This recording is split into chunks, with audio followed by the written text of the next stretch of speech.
Shoshilinch xabar. May oyida 47 darajagacha isishi ma'lum qilindi. O'zgidromet ertaga 7-may kuni kutilayotgan ob-havo ma'lumotini e'lon qildi. Qoraqalpog'iston Respublikasi Xorazm viloyatida havo biroz bulutli bo'ladi. Ba'zi joylarda qisqa muddatli yomg'ir yog'ib, momaqaldiroq bo'lishi kutilmoqda. Shamol sharqdan 7-12 metr/sekund tezlikda esadi. Ba'zi joylarda 13-18 metr/sekundgacha kuchayishi. Ayrim joylarda chang-to'zon kuzatilishi kutilmoqda. Kechasi 18-23 daraja iliq, kunduzi 28-33 daraja iliq bo'ladi. Buxoro va Navoiy viloyatida havo biroz bulutli bo'ladi. Yog'ingarchilik kutilmaydi. Shamol sharqdan 7-12 metr/sekund tezlikda esadi. Ba'zi joylarda 13-18 metr/sekundgacha kuchayishi.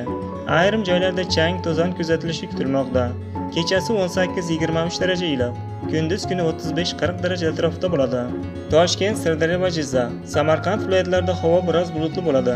Ba'zi joylarda o'zgaruvchan bo'lib, yog'ingarchilik kutilmaydi. Shamol sharqdan 7-12 metr/sekund tezlikda esadi. Kechasi 17-22 daraja iliq, kunduz kuni 33-38 daraja iliq bo'ladi. Qashqadaryo va Surxondaryo viloyatlarida havo biroz bulutli bo'ladi. Ba'zi joylarda o'zgaruvchan bo'lib, yog'ingarchilik kutilmaydi. Shamol sharqdan 7-12 metr/sekund tezlikda esadi. Kechasi 18-23 daraja iliq, kunduz kuni 35-40 daraja atrofida bo'ladi. Andijon, Namangan, Farg'ona viloyatlarida havo biroz bulutli bo'ladi. Ba'zi joylarda o'zgaruvchan bo'lib, yog'ingarchilik kutilmaydi. Shamol sharqdan 5-10 metr/sekund tezlikda esadi.